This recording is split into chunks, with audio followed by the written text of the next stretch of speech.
అదే RTV app వార్తల్ని క్షణాల్లో చదివే అవకాశం ఉంటుంది. ఒక న్యూస్ పేపర్, ఒక టెలివిజన్ ఛానల్ మీ చేతుల్లో ఎప్పుడు ఉంటాయి. అది వచ్చేసి ఆదోని మండలం సాంబగల్లు గ్రామము. మా గ్రామంలో గత ప్రభుత్వం రీసర్వే అనేది చేపట్టింది. ఈ అంటే గతంలో ఉన్నటువంటి వైఎస్ఆర్సీపీ ప్రభుత్వము రీసర్వే చేసింది.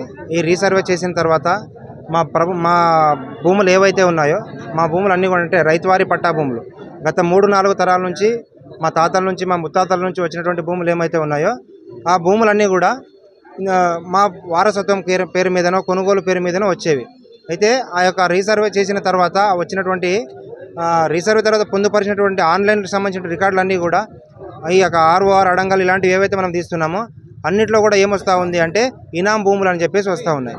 ఈ ఇనాం భూములు అనేవి రావడం ద్వారా ఏమవుతా ఉందంటే రైతులందరూ కూడా పెట్టుబడులు పెట్టే సమయం ఏ బ్యాంకుకి వెళ్ళినప్పటికీ అక్కడ వచ్చే ఇబ్బంది ఏమంటే అక్కడ బ్యాంకు వాళ్ళు ఎవరు కూడా ఇనాం భూమి ఉన్నందుకు ఎవరు కూడా మనకు లోన్లు ఇచ్చే పరిస్థితిలో లేరు. ఈ విషయాన్ని మేము ఈ కలెక్టర్ గారికి దృష్టికి తీసుకురావడం జరిగింది. మేము కోరడం ఏమంటే ఆ ఆన్లైన్ రికార్డులో ఏవైతే భూములు ఉన్నాయో ఆ ఆన్లైన్లో అన్నిటి కూడా ఇనాం అనే దాన్ని తీసేసి యథావిధిగా అంటే ఇంతకుముందు భూముల్లో ఇంతకుముందు రికార్డులో ఏవైతే ఉందో దాన్నే కంటిన్యూ చేయమని చెప్పేసి ఈరోజు మేము అడుగుతూ ఉన్నాం. నా పేరు రవిశంకర్, సాంబగల్ గ్రామం. దాదాపుగా మా ఊర్లో 50% భూములకు ఇదే పరిస్థితి వచ్చింది. సాంబగల్లు సమస్యలు ఏం లేదు సార్. మాకు రీసర్వే జరిగినాక ఇంతకు ముందు మాకు తరతరాల నుండి కొనుగోళ్లు అమ్మకాలు చేసినవి మాన్యువల్గా ఆడంగాలు ఆర్బోరు వారసత్వ రీతి వస్తుండే. ఇప్పుడు ఇనామని వస్తున్నాయి. దాదాపున 200 కుటుంబాలకు అట్లా జరుగుతున్నది. ఇంతకుముందు మా విలేజ్లో ఉండేది 3 ఇనాములు. ఒకటి దేవతా ఇనాము, ఒకటి ఆంజనేయ స్వామి ఇనాము, ఒకటి ఈశ్వరి ఇనాము. ఈ 3 మా ఊరికి ఉండేది. కానీ ఇప్పుడు వీళ్ళు ఈ సర్వే చేసినాక ఇంతమంది తగిలిచ్చారు ఆ ఇనాంని.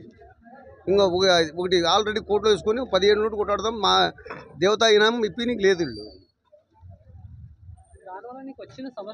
సమస్య ఏం లేదు సార్. బ్యాంకుల్లో అప్పులు ఇరు. ఇప్పుడు మాకు పెట్టుబడికి కావాలా ఆర్వార్ ఆడంగల్ ఇనామని వస్తుంది. లేదంటే బ్యాంకులో ఉండిన అప్పుని కట్టి మనం రిన్యువల్ చేసుకుందామంటే దానికి వాళ్ళు మీ అమౌంట్ మొత్తం కట్టేసి మీ డాక్యుమెంట్ తీసుకొని మీరు సరి చేసుకొని రండి అంటారు. అదే మా ప్రాబ్లం సార్. లోన్ తీసుకున్నాం సార్. అక్కడే ఉన్నాయి మా పేపర్లు మొత్తం డాక్యుమెంట్లు అన్నీ అక్కడే ఉన్నాయి. కొంతమంది క్రాప్ లోన్ తీసుకున్నారు, కొంతమంది ఆల్రెడీ మార్గేజ్ కూడా చేసుకున్నారు సార్.